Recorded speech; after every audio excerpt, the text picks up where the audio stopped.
अस्सलाम वालेकुम नाज़रीन, मेरा नाम अली हैदर है। आपका शुक्रगुज़ार हूँ कि आपने मेरी ये वीडियो देखने के लिए वक्त निकाला। ये वीडियो इसलिए इम्पॉर्टेंट है और ये जानना बहुत ज़रूरी है आपके लिए कि हमारे साथ और पूरी दुनिया के साथ एक बहुत बड़ा झूठ बोला गया।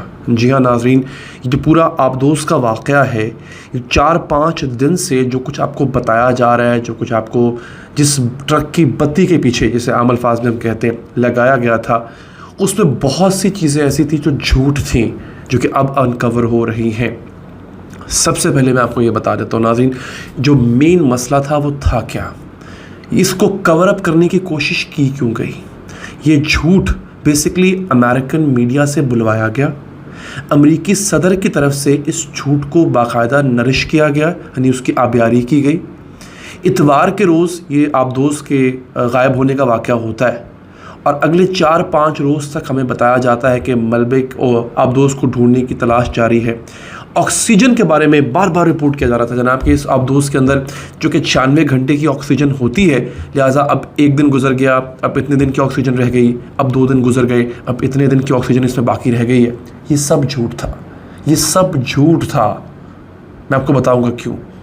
इसके साथ साथ नाज़रीन कुछ अहम चीज़ें जो कि मैंने आपको बतानी है, जो कि आज की वीडियो में है, कि ये आबदोस ये लोग मरे कैसे, ये भी एक मुअम्मा है ना। अभी तो आपको शायद पता होगा, अगर आप मेरा चैनल फॉलो करते हैं, आप मेरा चैनल फॉलो कर रहे होंगे तो आपने शायद नोट किया होगा कि मैं मुसलसल एक सीरीज़ के साथ वीडियोस बनाता हूँ। मेरी वीडियोस अचानक से सामने नहीं आती, सीरीज़ के साथ होती हैं, उसका पिछला एक सियाक़ो सबक होता है। तो अगर आप चैनल को सब्सक्राइब करें, पेज को फॉलो करें तो आप देख सकेंगे। अलबत्ता अगर आप पर्सनल इंटरेक्शन चाहते हैं, मुझसे बात करना चाहते हैं, मेरे इंस्टाग्राम का लिंक डिस्क्रिप्शन में मौजूद है, आप क्लिक कीजिए, आप वहाँ से आपसे मेरी मैसेज पे बात हो जाएगी। फेसबुक पे ऊपर मौजूद है कैप्शन में।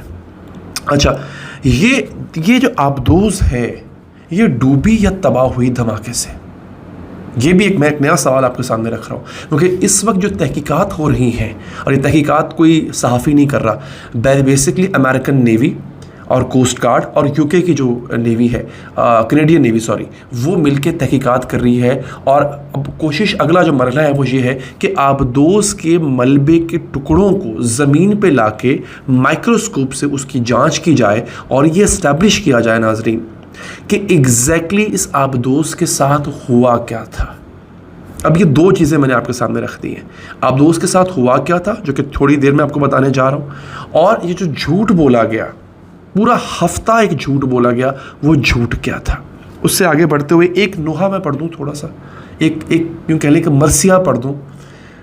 अफसोस मुझे जिस बात का हो रहा है, 300 पाकिस्तानी मारे गए बेचारे।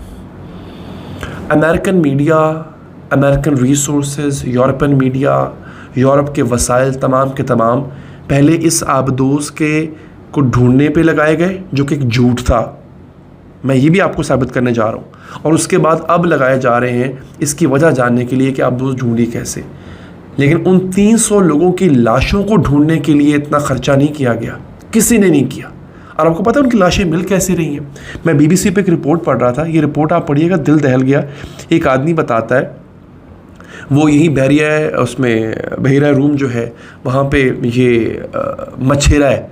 वो कहता है पिछले 3 दिन से मेरे जाल में 15 लाशें आई हैं। मछेरा है ना, मछलियाँ पकड़ता है। कहता है मेरे जाल में पिछले 3 दिन से 15 लाशें आ चुकी हैं। इस तरह से मच्छरों को मिल रही हैं लाशें। इनको ढूंढने के लिए कोई एक्सपीडिशन नहीं की जा रही है। ये मैंने एक अफसोस करना था, और मैं अफसोस मीडिया का भी करूँगा कि मीडिया ने इतनी पजीराई कहने इतनी कवरेज जो है वो उस वाक़े को नहीं दी जितनी इस वाक़े को दी जा रही है। खैर जनाब, अपने मुद्दे पे वापस आते। झूठ कैसे बोला गया और अल्लाह भला करे आपका कि हुआ क्या।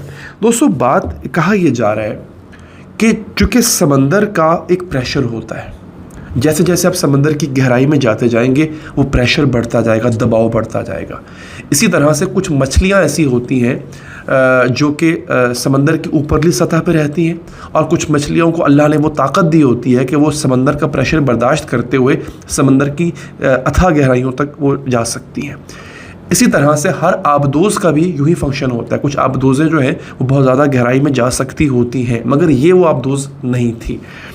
आईफल टावर जितना वज़न जो है वो इस आबदोस पे पड़ा, और कहा यह जा रहा है कि ये प्रेशर की वजह से आबदोस अंदर से फटी है धमाके से।